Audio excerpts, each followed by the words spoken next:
Former CCP leader Dzian Dzъмин is dead, but his terrible legacy lives on, and it's helping police crack down on mass protests.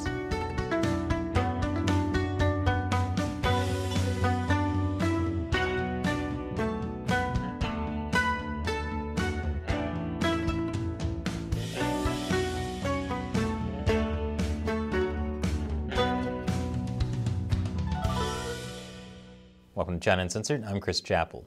This episode is sponsored by Surfshark. Whenever you go online, especially to look into what's happening in China right now, you should be using a VPN like Surfshark to protect your identity. So, former Chinese leader Dzian Dzъмин is dead at age 96. Or, as I've been waiting to say for 10 years, the toad has finally croaked. I mean, I really didn't think he was going to hang on this long, but it turns out you can live a long time if you've got the right motivation. In Jiang's case, it was taking down his political enemies. Now, normally when someone dies in their mid-90s, you can say, well, he led a good life. But in Dzian Dzъмин's case, let's just say he led a long life. Now, if you look at the media reports on Jiang's death, you might be misled into thinking that he wasn't actually a bad guy. They call Dzian Dzъмин a tough-talking reformer who guided China's economic rise, led China's boom after Tiananmen, and guided China into global markets. No matter how much Dzian gets referred to as a reformer, he certainly never made any political reforms, unless you count letting rich people into the Chinese Communist Party. He did do that. Dzian was the unelected president of the Chinese government from 1993 to 2003. And when these articles talk about what a great reformer he was, what he really did was convince foreigners to invest in China, while allowing them to believe that the Chinese Communist Party would definitely make political reforms too, just as soon as the country is rich enough. I mean, sure, that was a lie, but it was a lie people wanted to hear, so they could make lots of money in China. Speaking of making money, Dzian also convinced America to get China into the World Trade Organization, which led American businesses to start manufacturing cheap goods in China in exchange for transforming America into this. But don't worry, because Dzian knew exactly what to do with all the foreign money being pumped into China. Make sure the Communist Party gets rich. His rule over the party fostered a huge culture of corruption, in which party members and their relatives became millionaires and even billionaires. What a reformer! But I don't want to be too harsh on Western media, because most of the articles on Dzian at least dedicated one or maybe even two sentences to all the terrible human rights atrocities he carried out, like jailing human rights, labor, and pro-democracy activists, and banning the Falun Gong spiritual movement. In order to pursue his crackdown on Falun Gong, Dzian expanded China's security state. Not only did it help him keep a grip on power, but it established the systems that eventually led to the persecution of the Uyghurs, and even China's zero COVID lockdowns. It's nice to know even after a person dies, his terrible legacy lives on. Strangely, none of the reports mentioned how Dzian also started the practice of organ harvesting from prisoners of conscience, as in killing people so they can sell their organs. People like Tibetans, Christians, Falun Gong, and Uyghurs. Kind of ironic that Dzian died of multiple organ failure. But why focus on all the horrific things that Dzian did when the media can focus on his colorful personality instead? He quoted the Gettysburg Address. He sang in public. He danced the cha-cha to Love Me Tender. What a swell guy. Okay, I get it. Dzian is a walking meme. It's fun to make fun of him. But there's a weird amount of nostalgia for Dzian in the good old days of the CCP. But there were no good old days of the CCP. While Dzian was running around quoting the Gettysburg Address, the CCP was, again, murdering people and selling their organs. Let's not forget that. And after the break, Dzian's death leaves Chinese leader Xi Jinping in a tricky spot. Welcome back. Chinese leader Xi Jinping is probably not terribly sad about Dzian Dzъмин's death.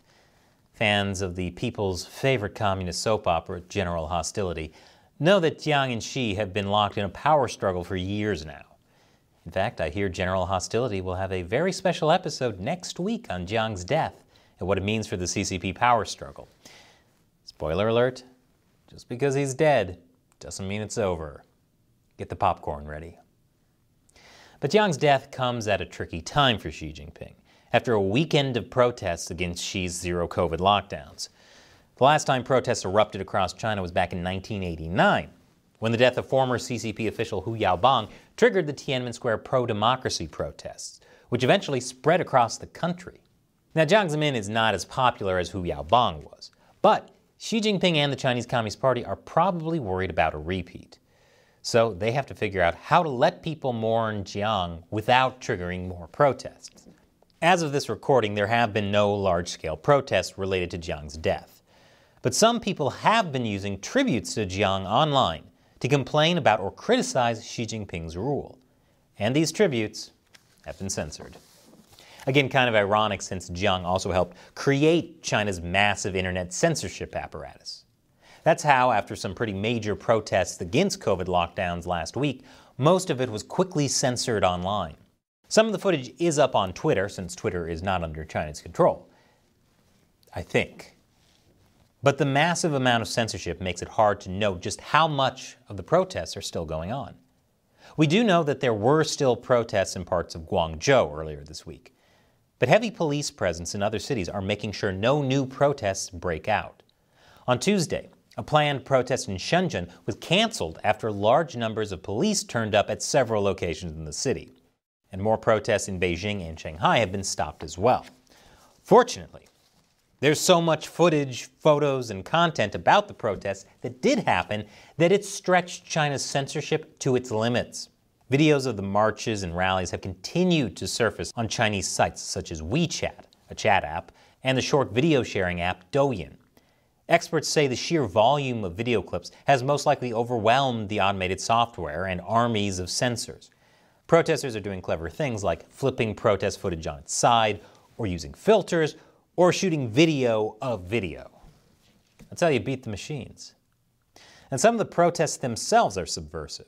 In some places, people have just been holding up blank white pieces of paper.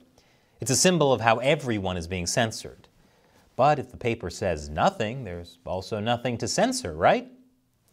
Just kidding.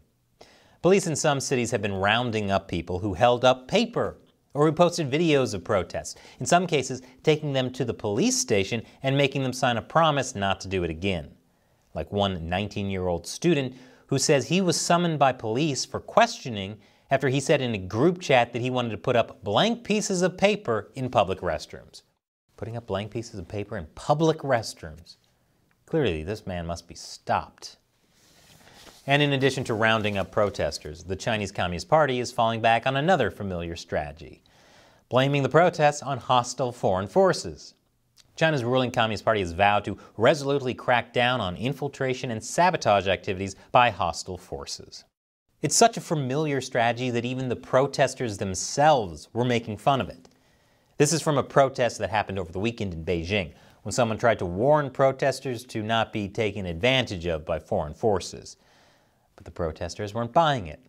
现在在我们的群众当中有境外反华势力在我们的周围。您这边请。你说的境外势力是马克思和恩格斯吗？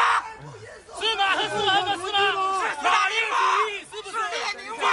马克思怎么跟你们说？请问新疆的火是境外势力放的吗？不是，我请问贵州的大巴是境外势力推翻的吗？我真的完完全全认同你们说的。大家伙是境外势力叫来的吗？不是。我们连网都上不到国外的，我们哪儿来的境外势力？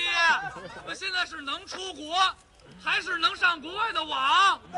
都不能。他们怎么联系我们？联系不上。哪儿来的境外势力？月球吗？ Well, I don't think there's anything the foreign forces can add to that. But maybe, just maybe, these protests are actually accomplishing something. This week, two Chinese cities, Guangzhou and Chongqing, announced they would ease some of the COVID restrictions. But in announcing the lifting of lockdowns, authorities in Guangzhou did not mention the protests, and the district where Tuesday's violence flared remained under tight control. So maybe the change in policy is just a coincidence?